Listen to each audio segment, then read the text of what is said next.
Oke, Bapak Ibu, malam ini siap terima firman Tuhan? Haleluya. Mari kita lihat Mazmur pasal yang ke-25 ayatnya yang kelima. Mazmur pasal 25 ayat yang kelima. Bawalah aku berjalan dalam kebenaran-Mu dan ajarlah aku, sebab Engkaulah Allah yang menyelamatkan aku. Engkau ku nanti-nantikan sepanjang hari. Daud berkata, ajarlah aku. Makanya saya dapat sebuah khotbah roh yang mau diajar. Mazmur 25 ini sedang menulis tentang bagaimana Daud itu sedang dikejar-kejar oleh orang yang hendak membunuhnya. Dan ia tidak sekedar hanya datang kepada Tuhan, lalu meminta tangan Tuhan melindungi, lalu meminta tangan Tuhan menjaganya, atau meminta supaya tangan Tuhan membalas musuh-musuhnya yang sedang menyerang dia. Hari ini juga sama, saudara. Ketika Bapak Ibu sedang ada dalam persoalan, dalam masalah, dalam pergumulan, dan Anda datang kepada Tuhan, jangan datang dan mengharapkan hanya Tuhan melindungi saudara, mengharapkan hanya Tuhan menjaga saudara. Jangan datang hanya untuk meminta pembalasan kepada orang-orang yang menyakiti hati. Nah, saudara perhatikan baik-baik begini, sikap. Ada sebuah sikap yang menarik yang ditunjukkan oleh Daud, terutama dalam Mazmur 25 ayat yang kelima. Tolong tetap multimedia tampilkan ini dulu. Ini sikap bagi saya sikap yang sangat menarik dari apa yang ditampilkan oleh Daud.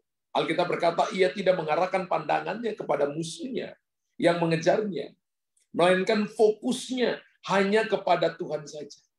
Ada banyak orang yang stres karena masalah, stres karena apa kata orang, stres karena kelakuan orang lain. Ada banyak orang yang putus asa dan tidak mau melangkah ke depan karena melihat bahwa kelakuan orang tidak mendukung dia. Tapi kita belajar hari ini dari Daud. Orang punya teachable spirit, roh yang mau diajar itu adalah mereka tidak lihat masalah. Mereka tidak lihat persoalan sebagai halangan. Tapi mereka tahu bahwa itu adalah kesempatan untuk mereka mau datang belajar dengan Tuhan. Alkitab berkata, bawalah aku berjalan dalam kebenaran-Mu. Ini lagi dikejar-kejar musuh, saudara. Dia lagi dikejar musuh untuk dibunuh. Dan ajarlah aku. Justru lagi dikejar-kejar musuh, Daud minta diajari oleh Tuhan. Sebab Engkaulah Allah yang menyelamatkan aku. Engkau ku nanti-nantikan sepanjang hari. Ketika saya dapat ayat ini, lalu Roh Kudus bicara kepada saya begini, situasi sekarang ini, orang itu fokus kepada masalah, melampaui, orang mau datang, mau berjalan dalam kebenaran-Mu, dan tidak memiliki yang namanya teachable spirit, roh yang mau diajar itu. Ini sikap yang menarik dari Daud, adalah ia hanya mengarahkan pandangannya kepada Tuhan dan tidak kepada musuh yang sedang mengejarnya. Daud hanya jadikan Jesus be the center. Jadikan Yesus sebagai sentral kehidupan. Dan dalam masa pengungsiannya itu, Daud minta diajarkan jalannya Tuhan. Bawalah aku berjalan dalam kebenaran-Mu dan ajarlah aku.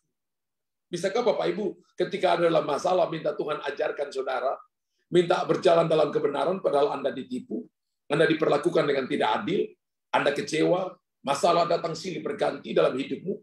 Daud alami hal yang sama. Tapi Bapak Ibu perhatikan baik-baik, ia tidak meminta Tuhan memberinya strategi untuk mengalahkan musuh. Tapi sebaliknya ia rindu diajarkan lebih lagi untuk berjalan sepenuhnya dalam kebenaran. Artinya bahwa setiap persoalan, setiap masalah yang kita hadapi hari-hari ini, itu adalah kesempatan untuk kita belajar berjalan dengan Tuhan dalam kebenaran dan waktunya untuk kita belajar dengan Tuhan. Makanya saya tidak heran kalau mata Tuhan selalu tertuju kepada Daud. Sehingga Alkitab berkata dia menjadi orang yang berkenan di hadapan Tuhan. Kenapa? Karena Daud memakai segala situasi dan keadaan, entah itu keadaan baik atau tidak baik, keadaan lagi dikejar, keadaan dia lagi aman, atau keadaan lagi dia dalam situasi yang tidak mengenakan, dia pakai itu untuk berusaha mengerti, mengenal kehendak Tuhan dalam hidupnya. Amin. Meskipun Daud pernah melakukan kesalahan besar, dia jatuh dalam dosa dengan Batsyeba, dan di hadapan Tuhan, ketika dia datang dan dia bertobat, maka dia tidak mau berlarut-larut di dalam kesalahannya itu, atau tidak mau tidak mau hidup di dalam penyesalan yang berkepanjangan. Ia segera bertobat dan mau mengambil pelajaran penting lewat peristiwa tersebut. Sehingga apa yang kita belajar dari Daud, semakin hari ia semakin bertumbuh dalam pengenalan akan Tuhan dan kebenarannya. Kalau kita lihat Mazmur 25 ayat 5 tadi, wow, ini sesuatu yang luar biasa, saudara. Pesan inilah yang ingin Tuhan berikan bagi kita di malam hari ini. Tuhan mau setiap kita memiliki roh yang mudah diajar. Bapak Ibu tulis di kolom komentar, Tuhan mau setiap kita memiliki roh yang mudah diajar. Karena ada orang yang tidak tahu apa-apa, tapi lagaknya seperti sudah tahu segala sesuatu. Tapi Tuhan mau bahwa kita seperti Daud. Daud ini, dia sudah dipilih, diurapi menjadi raja. Tapi dia berkata, ajarlah aku untuk hidup di dalam kebenaran-Mu, dan tuntunlah aku, supaya aku mengerti tentang kehendak-Mu. Suatu ketika Yesus pernah menegur dua orang muridnya dengan mengatakan begini, bahwa betapa bodoh dan lambannya hati mereka. Tuhan Yesus itu pernah tegur muridnya bahwa mereka itu bodoh dan lamban di hati mereka. Hatinya lamban, hatinya bodoh, tidak mudah belajar. Selalu keras hati, selalu tidak mudah untuk mau berubah setiap waktu. Dan hal ini dikatakannya karena dua orang murid itu tidak segera menangkap maksud dan isi hati Tuhan. Dan tidak menangkap rencana Tuhan dalam setiap firman yang Yesus ucapkan. Termasuk setiap perkataan Tuhan yang telah disampaikan oleh para nabi. Hari ini juga Bapak Ibu ketika dengar firman, hati kita itu harus hati yang mudah menerima firman. Harusnya hati kita adalah hati yang mudah untuk mencerna firman. Yang mudah berubah ketika ditegur oleh firman. Dan sebagai murid Yesus, seharusnya mereka adalah orang-orang yang mengenal Yesus secara pribadi. Bukan cuma mengenal karena tahu, tapi mengenal secara pribadi, ya, tentang segala sesuatu yang diajarkannya. Ketika Bapak Ibu mengalami yang namanya have Jesus live in us, menerima Yesus sebagai Tuhan dan Juru Selamat dalam hidup kita, maka kita akan mengenal, akan dipimpin Roh Kudus, dan akan mengenal Yesus secara pribadi. Nah, Alkitab berkata, namun mereka justru malah kecewa dan meninggalkan Yesus, lalu pulang menuju Emmaus. Ya, mereka jalan pulang menuju Emmaus setelah menyaksikan bagaimana Yesus ditangkap dan mati di atas kayu salib. Lalu kalau Bapak Ibu lihat dalam Lukas pasal 24 ayat 25 sampai ayat yang ke-27, Lukas pasal 24 ayat 25 sampai ayat yang ke-27, lalu ia berkata kepada mereka, hai kamu orang bodoh. Tuhan Yesus pernah bilang kepada muridnya, mereka bodoh. Betapa lambannya hatimu, sehingga kamu tidak percaya segala sesuatu yang telah dikatakan para nabi. Bukankah Mesias harus menderita semuanya itu untuk masuk ke dalam kemuliaannya? Lalu ia menjelaskan kepada mereka apa yang tertulis tentang dia dalam seluruh kitab suci, mulai dari kitab-kitab Musa dan segala kitab nabi-nabi. Wow, Yesus menegur dua murid ini bahwa mereka adalah orang bodoh dan lambannya hatimu. Lambannya hatimu. Sulit untuk mengerti, tidak mengerti firman Allah. Bapak Ibu kalau datang mendengar firman, Bapak Ibu harus minta dari Roh Kudus, Roh Kudus terjemahkan setiap firman yang saya dengar, yang saya baca, supaya saya bisa mengerti firman ini. Dan saya percaya ketika kita mengerti, maka kita jadi orang yang mudah belajar. Orang yang mudah belajar pasti bertumbuh. Orang yang mudah belajar, mereka akan mengenal Tuhan secara pribadi.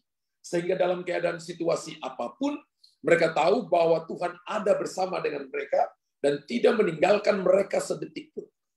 Saudara, ada orang yang ketika mereka tahu bahwa ibadah bawa keuntungan, mereka cari Tuhan sungguh-sungguh. Tapi ketika mereka datang berdoa berkali-kali, datang ibadah berkali-kali, dan tidak alami rasanya pertolongan Tuhan, mereka meninggalkan Tuhan.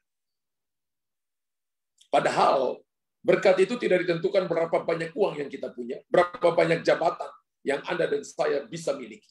Tapi berkat itu ditentukan oleh bagaimana kita bisa meresponi Tuhan setiap waktu melalui ucapan syukur yang kita ucapkan setiap hari. Bagi saya itu berkat terbesar. Dan tentu saya tidak seorang pun di antara kita yang mau dikatakan sebagai murid yang hatinya bodoh. Kalau hari ini ada orang yang berkata, kamu kok bodoh sekali, pasti kita akan marah. Betul? Tapi Tuhan Yesus katakan kepada murid, kamu bodoh, hatimu lamban. Ya, Dan tentu saja tidak ada orang yang mau dikatakan sebagai murid yang hatinya bodoh dan lamban dalam menangkap pesan yang Tuhan sampaikan kepada kita. Tapi saya percaya bahwa Tuhan katakan ini karena Tuhan punya kerinduan supaya mereka memiliki yang namanya teachable spirit, roh yang mau diajar itu. Amin. Apa yang dimaksudkan dengan memiliki roh yang mau diajar? Seperti yang Tuhan pesankan ini. Roh yang mau diajar pertama itu adalah yang pertama Tuhan lihat adalah hati yang mau diajar. Ada orang yang punya titel banyak di depan namanya, di belakang namanya. Tapi setelah dia dapat titel itu, dia nggak belajar lagi. Ya. Karena yang dia belajar itu datang dari sini, dari knowledge. Dia tidak belajar dari hati. Tapi ketika Bapak Ibu ikut Tuhan, hal yang pertama yang Tuhan mau daripada orang percaya adalah hati yang mau diajar. Salah satu doa Musa yang ditulis dalam Mazmur 90 ayat 12 berkata begini. Mazmur 90 ayat 12. Ajarlah kami menghitung hari-hari kami sedemikian, hingga kami beroleh hati yang bijaksana. Bukan pikiran yang bijaksana, tapi hati yang bijaksana. Hati yang bijaksana adalah hati yang mau diajar. Amin. Hati yang mau diajar, sesuai dengan namanya. Roh yang mudah diajar adalah suatu kesediaan. Jadi kalau orang punya roh yang mau diajar itu adalah karena dia punya kesediaan. Dia punya kemauan. Dia punya kerelaan untuk belajar banyak dari Sang Guru Agung, yaitu Yesus Kristus. Amin. Satu waktu saya ketemu dengan salah satu teman saya. Bahkan dia tidak tahu tanggal lahirnya. Dia tidak tahu tanggal lahirnya. Dan dia sudah nikah, dan ketika dia nikah, dia pakai tanggal lahir istrinya. Sehingga di kartu keluarga, tanggal lahir mereka berdua sama, tahunnya juga sama. Ya. Dia nggak lulus SD. Ya, dia nggak lulus SD. Dan dia ketemu dengan seorang hamba Tuhan. Dan hamba Tuhan ini melatih dia. Kurang lebih 3 tahun. Kemudian akhirnya dia jadi pendeta. Dan saya lihat Bapak Ibu, ketika saya ketemu orang ini, ketika dia ngomong, kata-katanya penuh dengan hikmat. Kata-katanya penuh dengan pengajaran yang sangat dalam. Nggak lulus SD loh Bapak Ibu. Tapi kata-katanya penuh dengan pengajaran. Saya lihat pribadinya adalah kesediaan, kemauan. Dibilang apa aja nurut. Apalagi kalau itu menyangkut pelayanan, nurut. Apalagi kalau itu menyangkut tentang nolong temannya dalam pelayanan. Selalu punya hati yang rela. Dan orang ini mau terus belajar. Selalu berkata begini, saya mau belajar. Padahal dia nggak lulus SD. Wow. Dan saya perhatikan bahwa setiap pagi dia selalu buka Alkitab, dia selalu belajar dari Sang Guru Agung. Firman Allah itu kan Yesus sendiri. Yohanes pasal pertama ayat yang pertama. Pada mulanya adalah firman, firman itu bersama-sama dengan Allah, dan firman itu adalah Allah sendiri. Dan kalau Bapak Ibu belajar tentang kitab Mazmur, atau kitab Tehillah atau Tehilim, pengalaman-pengalaman pribadi daripada pemazmur itu bersama dengan Tuhan. Dan ada begitu banyak peristiwa-peristiwa yang harus dihadapi. Dan ada banyak kali tidak dapat dimengerti oleh Daud. Ya, dia dikejar oleh Saul, dan Daud berkata seperti anjing liar dia dikejar. Tapi ketika itu terjadi, dia menulis Mazmur. Banyak kali ketika keadaan, situasi yang datang dalam hidup kita, semua yang bisa diberikan manusia, jawaban manusia, ada kalanya belum tentu bisa memuaskan kita. Namun saat kita datang dan menengadahkan wajah kita kepada Bapa kita di surga, datang dalam doa, datang dalam pujian, datang dalam ibadah. Ingat, ibadah mengandung janji. Baik untuk hidup ini, maupun untuk hidup yang akan datang. Untuk ibadah itu kita perlu latih ibadah. Karena ada orang yang di gereja pun, yang full time pun juga bisa malas ibadah. Ada orang yang KTP-nya Kristen juga bisa malas ibadah. Tapi, saudara dengar baik-baik, orang yang punya teachable spirit, dia mau terus belajar.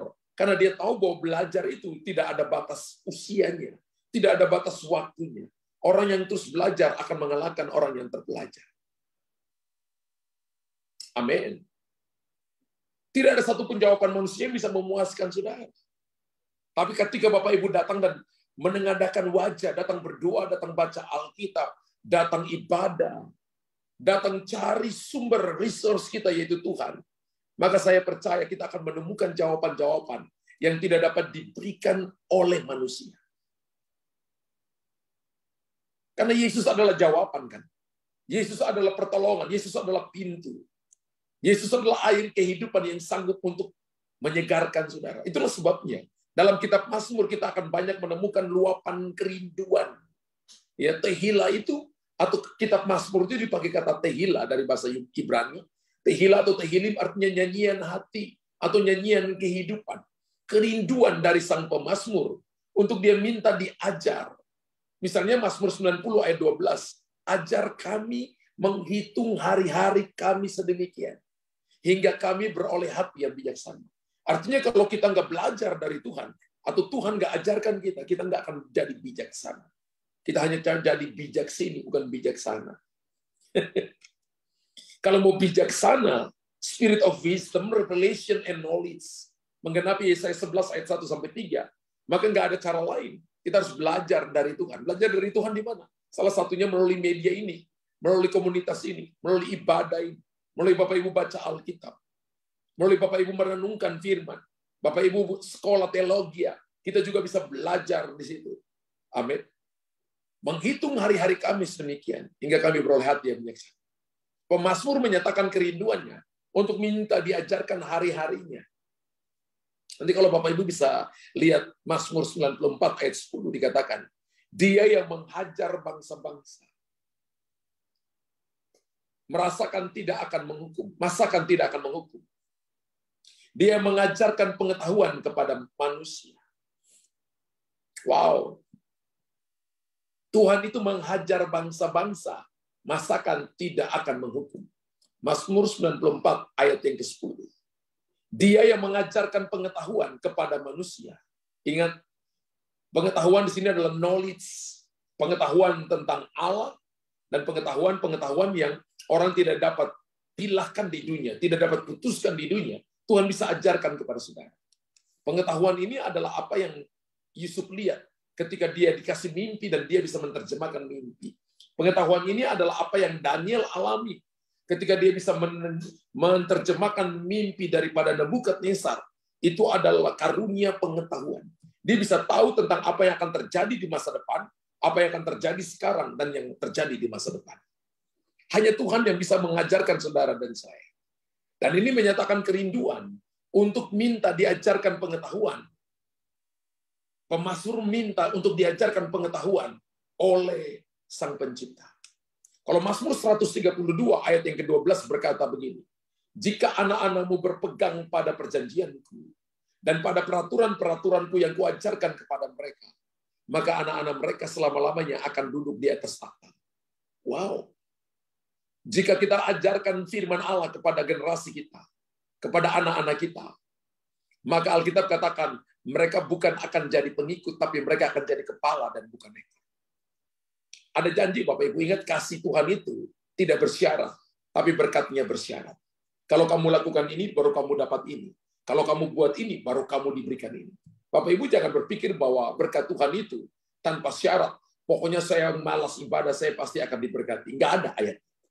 Kalau saya malas doa, saya akan diberkati, dipromosi. Nggak ada ayat. Haleluya. Makanya saya sering katakan begini, saya nggak percaya. Kalau orang berdiri di belakang mimbar, lalu bahasa roh, lalu mengharapkan urapan Allah turun, itu saya nggak percaya. Saya lebih percaya kepada seseorang ketika di rumah, ketika orang sibuk sana-sini, tapi dia masih punya 1-2 jam menyembah Tuhan. Dan ketika dia berdiri di belakang mimbar, maka dia penuh dengan urapan, saya percaya. Kehidupan kita yang tidak kelihatan menentukan kerohanian kita. Kalau yang tidak kelihatan saja menentukan kerohanian kita, berarti Bapak Ibu juga akan menjadi orang yang kelihatan, sehingga orang bisa melihat bahwa buah tentang kerohanian kita bisa dilihat oleh banyak orang, dan mereka bisa menyembah Tuhan itu. Karena melihat bagaimana takut akan Tuhan ada pada kita. Mazmur 143 ayat 10 berkata, ajar kami melakukan kehendak-Mu. Pemazmur meminta supaya Tuhan mengajarkan mereka tentang bagaimana melakukan kehendak. Sebab Engkaulah Allahku, kiranya roh-Mu yang baik menuntun aku di tanah yang rata. Wow. Ajar aku melakukan kehendak-Mu. Bapak Ibu tidak akan mungkin bisa melakukan kehendak Tuhan tanpa diajarkan oleh Roh Kudus. Bagaimana kita bisa meminta Tuhan untuk mengajarkan kita untuk melakukan kehendak-Nya? Mulai dengan kita punya kerendahan hati lebih dulu. Adalah modal yang diperlukan untuk seseorang mau diajar.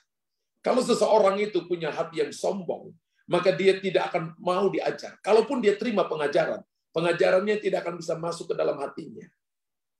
Tapi orang yang rendah hati, maka itu akan menjadi modal besar yang diperlukan untuk dia mudah diajar oleh Tuhan. Orang yang akan dipromosi, yang akan dipercayakan oleh Tuhan itu adalah bukan orang pintar, tapi orang rendah hati.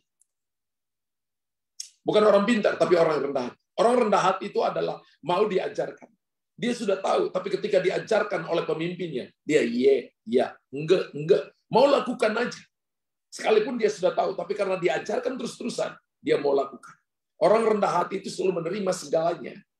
Rendah hati itu seperti alunan air terjun yang rendah, sehingga seluruh kapasitas air akan terkonsentrasi di sana. Orang rendah hati akan menerima seluruh kapasitas ilahi yang Tuhan curahkan dalam hidupnya. Daripada memiliki batu yang tinggi besar, tapi air tidak dapat menutupinya, itulah kesombongan. Dan Tuhan cari orang yang rendah hati. Dan saya percaya bahwa ketika Anda memiliki kerendahan hati, maka itu adalah modal yang diperlukan untuk saudara dan saya mau diajar oleh Tuhan. Yesus berkata, marilah kepadaku, semua yang lembut hati dan rendah hati, maka aku akan memberikan kepadanya ketenangan. Orang sombong itu tidak akan mengalami ketenangan, tapi orang rendah hati akan mengalami kedamaian dan ketenangan dalam hatinya. Yang kedua, Bapak Ibu, kesediaan untuk mau diajarkan sesuatu, meskipun itu bukan kemauan kita. Kesediaan, saya sedia untuk mau diajarkan sesuatu, meskipun itu bukan kemauan dirinya. Tapi karena ada orang yang mau ajarkan dia, maka dia mau untuk diajar. Lukas pasal 5 ayat yang kelima. Kalau Bapak Ibu baca, Simon menjawab, Guru, telah sepanjang malam kami bekerja keras dan kami tidak menangkap apa-apa. Tapi karena engkau menyuruhnya, aku akan menebarkan jala juga. Baca kalimat ini. Karena engkau menyuruhnya, aku akan menebarkan jala juga. Ingat, Yesus dibesarkan 30 tahun itu untuk jadi seorang tukang furniture, bukan nelayan. Sedangkan Simon Petrus dan teman-temannya, mereka besar di Danau Galilea dan mereka tahu cara menangkap ikan, di mana ikan paling banyak, kapan ikan nggak ada, kapan waktunya menangkap ikan, kapan bukan waktu menangkap ikan. Malam ini yang mereka tangkap yang tidak dapat apa-apa adalah malam di mana waktu nangkap ikan tapi tidak nangkap apa. Tapi Yesus datang dan Yesus berkata begini, tebarkan jalamu di sebelah kanan perahu, tolakkan perahumu lebih dalam, dan tebarkan jala di sebelah kanan perahu. Sudah dari tadi malam, sudah paling depan, belakang, kiri, kanan. Yang kanan itu sudah 20 kali, yang kiri sudah 20 kali. Nggak dapat seekor pun. Tapi pagi itu, mereka punya yang namanya teachable spirit. Kesediaan untuk mau diajarkan sesuatu. Meskipun itu bukan kemauan kita. Wow. Tapi karena engkau menyuruhnya, aku akan menebarkan jala juga. Bapak Ibu perhatikan baik-baik. Satu waktu, ada salah satu teman saya, dia itu kerjanya saudara saya lah, kerjanya di bank. Sudah kerjanya lama, sudah 20 tahun lebih. Sehingga akhirnya dia diangkat itu seperti supervisor atau jadi manajer di situ. Dan orang baru yang pertama kali datang, mereka belajar tentang mesin, tapi belum punya pengalaman kerja. Dengan ritme kerja, mobil datang beruntung banyak, sehingga mereka harus kerja dengan sebuah kecepatan tertentu. Dan orang-orang yang baru datang ini harus dia latih, berkali-kali dia latih. Dan dia katakan begini, dari 5 orang yang datang, biasanya yang jadi itu cuma 1. Dan jadi yang jadi, saya tanya, kalau yang jadi itu orang yang mana? Mau diajarkan, dia tahu ilmunya, tapi dia belum pernah kerja dengan kecepatan yang kita lakukan. Maka dia selalu mengikuti, melihat teman-teman yang lain, mengikuti contoh teman-teman yang lain. Dari 5 orang, 4 yang lain itu mungkin lebih pintar dari dia. Tapi hanya 1 yang mau untuk mengikuti arahan dari tempat kerja di kantor. Sehingga hanya dia yang diterima. Saudara, karena engkau yang menyuruhnya, aku menebarkan jalan. Petrus, dia sangat hormat dengan Tuhan. Karena Tuhan yang suruh dia lakukan. Kalau Anda hormat dengan seseorang, dengan bosmu di kantor, Perkataan apapun yang bosmu katakan, Anda akan lakukan. Bahkan Anda mau itu yang excellent, yang terbaik. Karena Anda menghormati pemimpin. Tapi kalau kita nggak hormati orang lain, kita anggap setiap perkataan yang keluar dari mulutnya, itu perkataan yang masuk kiri, tembus kanan, masuk kanan, tembus kiri, nggak ada yang nyantol. Dan orang seperti ini, dia sedang menabur angin, dan dia akan menuai puting beliung. Dia tidak punya teachable spirit. Orang yang punya teachable spirit akan berdiri di hadapan raja-raja, akan berdiri di hadapan pemimpin, dan akan menjadi berkat bagi banyak orang. Dan perbedaan antara orang yang memiliki roh yang mudah untuk diajar, atau teachable spirit, dengan orang yang memiliki roh yang sulit untuk diajar, unteachable spirit, adalah kesediaan. Perbedaannya ada pada kesediaan untuk mau diajar sesuatu, termasuk hal-hal yang sebenarnya bukan keinginan kita. Haleluya. Anda nggak suka diajarkan seperti ini. Anda nggak tahu, Anda terbiasa hidup bebas. Anda terbiasa ngatur diri sendiri dengan pikiran sendiri. Tapi tiba-tiba ada orang yang mau ngajar Bapak Ibu untuk sesuatu yang baru untuk kita jadi lebih baik. Perbedaannya adalah di kesediaan. Ada orang yang iya tapi tidak lakukan. Ketika Yesus mengumpamakan kerajaan Allah, seorang bapak punya 2 anak laki-laki. Dan Yesus katakan kepada yang sulung, "Nak, pergi lakukan ini." Dan dia katakan, "Iya, Bapak." Tapi ketika dia pergi, dia tidak lakukan. Dan yang sulung dia berkata, "Nak, pergi lakukan ini." "Tidak mau, Bapak." Tapi pergi, dia lakukan. Lalu Tuhan tanya kepada ahli Taurat dan orang Farisi, dari kedua orang ini, mana yang disebut orang benar? Mereka katakan yang nomor 2. Yang tadinya bilang tidak mau, tapi waktu pergi, dia melakukan. Jadi kekristenan itu bukan dari apa yang kita tahu. Tapi kekristenan itu dari apa yang kita lakukan. Hidup kekristenan itu bukan daripada apa yang kita tahu, tapi dari apa yang kita lakukan. Perbedaan antara teachable spirit dan unteachable spirit adalah cuma di satu kata, kesediaan. Ya, roh ini hari-hari ini jadi langka di dalam gereja. Kesediaan. Karena orang mau lakukan sesuatu, adakah untung bagi saya? Kalau saya nggak dapat sesuatu yang menguntungkan saya tidak mau melakukan. Tapi kesediaan itu sebenarnya bukan keinginan kita. Bahkan itu mungkin sesuatu yang tidak menyukakan hati kita. Atau hal yang dianggap sangat tidak penting di mata kita. Kita mau lakukan itu kepada orang lain. Sekalipun kita tidak dapat untung sama sekali. Tapi kita mau lakukan itu untuk kepentingan mereka. Yesus mati di atas kayu salib bukan untuk kepentingan Yesus, tapi untuk kepentingan kita. Dia dicambuk, dia dipukulin, kita telah melewati Jumat Agung dan Paskah. Dia harus masuk ke dalam dunia orang mati. Tujuannya untuk saudara dan saya. Mengambil semua kunci yang direbut setan dari Adam pertama. Dan kemudian direbut di tangan Yesus dan memberikan kepada gereja. Sehingga hari ini saudara dan saya bukan lagi pemenang, tapi Anda lebih daripada pemenang. Teachable spirit bukan berbicara tentang kesediaan untuk mau belajar apa saja yang kita sukai. Tapi kesediaan untuk mau belajar segala sesuatu, apapun yang Tuhan anggap penting untuk kita pelajari. Kalau hari ini kita kelemahannya di ketaatan, kita harus belajar ketaatan.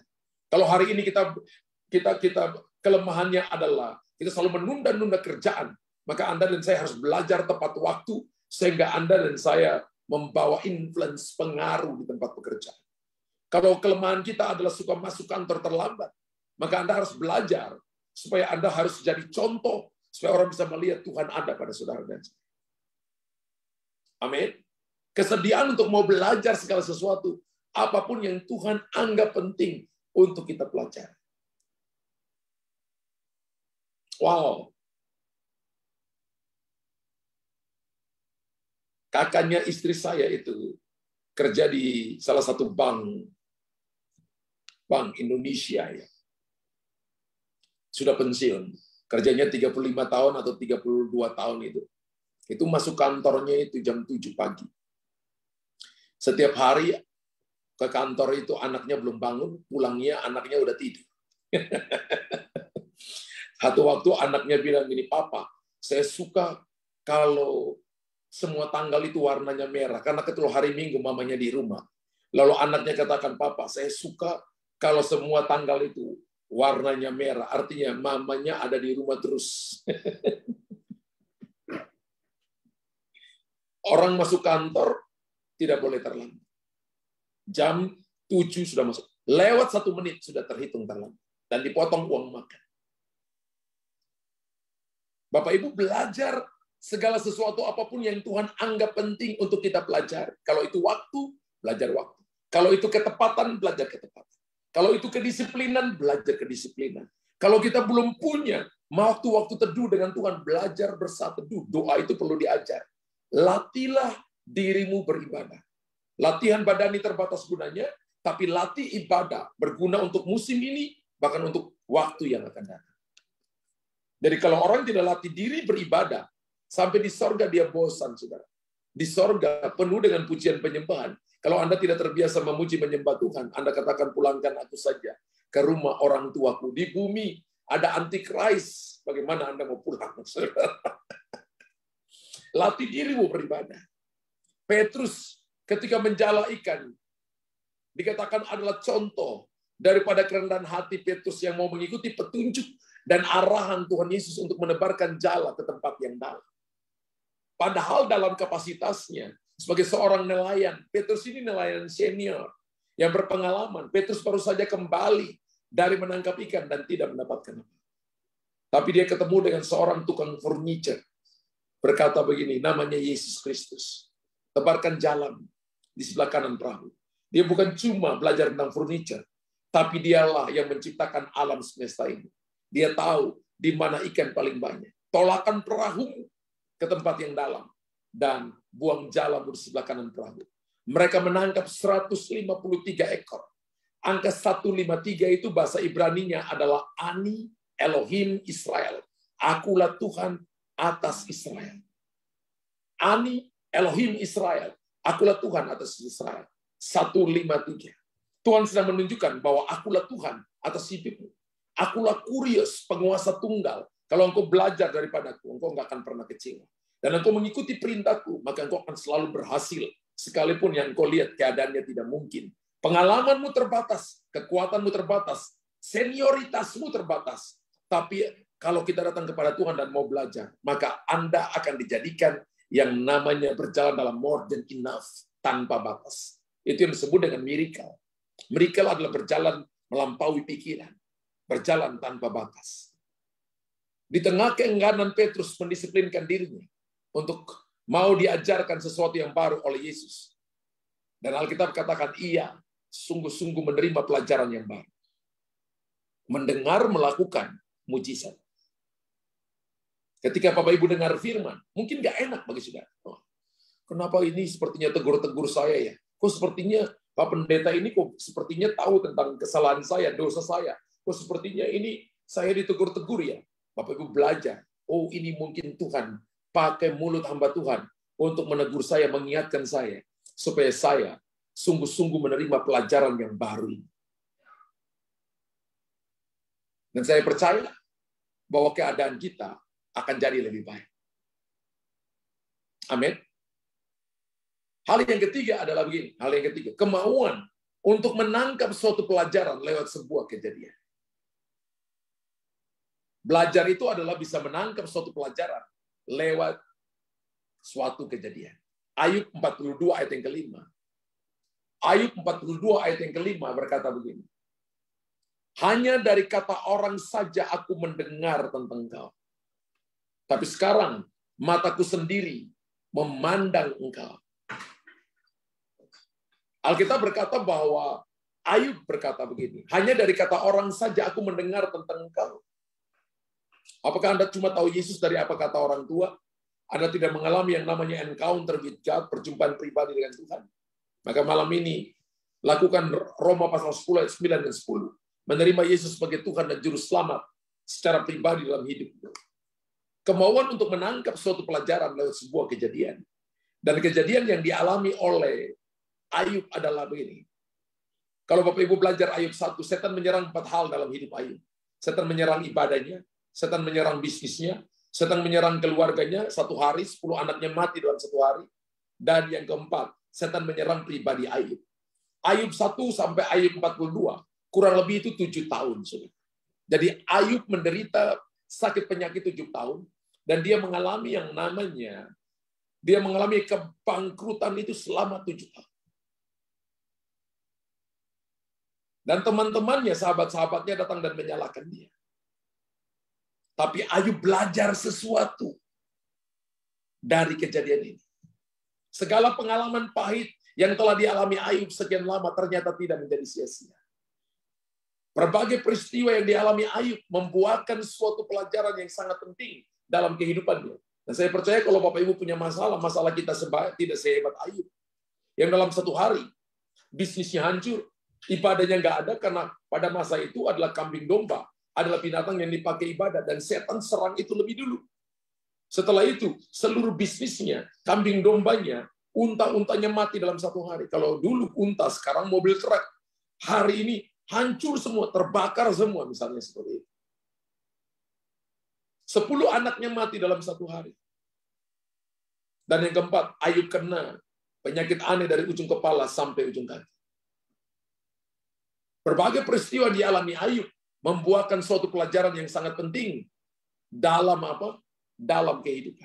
Hari ini kalau Bapak Ibu alami persoalan masalah, maka saya percaya ketika kita bertahan, mau belajar di sana, maka akan membuahkan suatu pelajaran penting dalam hidup saudara. Jangan ngomel, jangan salahkan keadaan, jangan salahkan orang lain. Percayalah bahwa Tuhan ada di setiap musim kehidupan. Secepat Ayub menangkap pelajaran yang sedang Tuhan ajarkan kepada diri, maka secepat itulah pemulihan terjadi dalam kehidupan Ayub. Kalau Anda mau lihat pemulihan cepat terjadi, tangkap cepat pelajaran yang Tuhan ajarkan dalam musim ini. Bapak Ibu tulis di kolom komentar. Kalau saya mau lihat terjadi percepatan pemulihan, maka saya harus tangkap cepat pengajaran yang sedang Tuhan ajarkan di tengah-tengah musim yang saya sedang alami. Mungkin musimnya nggak enak, mungkin musimnya berat, mungkin kalau itu dosa, akui. Kalau itu kesalahanmu, akui.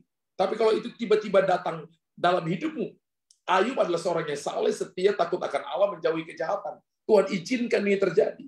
Dan Ayub berkata begini, bahwa dengan telanjang aku datang, dengan telanjang aku pulang. Aku akan tetap menyembah Tuhan. Haleluya.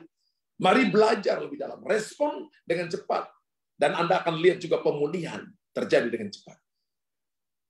Sekarang ada pendidikan namanya akselerasi bagi mereka yang mau belajar dengan cepat. Maka mereka bisa lompat kelas karena akselerasinya itu. Ya, dari kelas 1 mereka bisa lompat ke kelas 2. Kelas 2 bisa lompat ke kelas 3. Ada yang tidak mau belajar dengan cepat, maka mereka harus mengikuti tahun demi tahun. Mungkin mereka lulus, tapi lulusnya terlambat. Tapi kalau dia karena pintar, mau belajar dengan cepat, di saat teman-temannya main, tapi dia belajar. Teman-temannya nongkrong, dia masih belajar. Teman-temannya main HP, dia belajar. Maka secepat itu pula lah pemulihan yang akan terjadi dalam kehidupan kita. Sama seperti yang terjadi dalam kehidupan Ayub, 7 tahun, saudara. Selalu ada pelajaran penting di balik setiap peristiwa yang akan membawa kita ke dalam kedekatan dan pengenalan yang lebih dalam tentang mengenal Tuhan. Sebenarnya itu adalah musim belajar. Dan saya percaya gini, belajar setiap waktu. Kalau kita belajar, Daud juga adalah seorang yang tidak mau berlama-lama dalam kebingungan. Daud juga adalah seorang yang tidak mau berlama-lama dalam kejatuhannya ketika dia jatuh dalam dosa. Tapi ketika itu terjadi dengan sikap, ia mau bangkit kembali dengan kondisi yang lebih baru. Bagaikan seorang wisudawan yang lulus dari sebuah mata kuliah yang penting. Dan Yesus adalah sang guru agung, guru besar. Saya percaya bahwa hari ini ada banyak orang yang nangis. Beberapa ada yang ambil kesempatan bunuh diri. Beberapa yang jauh dari Tuhan. Beberapa yang semakin dekat dengan Tuhan. Tapi saya percaya malam hari ini, kita memiliki teachable spirit. Kita hanya bukan cuma belajar waktu keadaan baik, orang semua suka dengan kita. Tapi kita belajar di tengah-tengah keadaan yang tidak baik. Di tengah-tengah Daud dikejar oleh orang-orang yang ingin membunuh dia. Dia berkata begini, aku mau berjalan dalam kebenaran dan mau belajar daripada engkau. Mari umat Tuhan, malam ini saya ajarkan saudara, bersiap-siaplah untuk naik kepada level kehidupan yang baru. Kepada sebuah visi yang jelas, di mana yang tadinya Anda tidak lihat, Anda bisa lihat dengan jelas. Persiapkanlah diri kita. Siaplah punya kerelaan hati untuk mau terus belajar. Belajar sedemikian rupa. Terbuka untuk suatu perubahan besar. Mari kita fokus pada hal-hal yang sedang Tuhan ajarkan kepada kita. Entah mungkin melalui masalah, persoalan, keadaan yang di luar kendali kita. Belajar untuk berkata, Tuhan, aku mau belajar. Aku punya kerelaan hati. Dan saya percaya Roh Kudus akan memampukan kita untuk memiliki roh yang mudah diajar itu.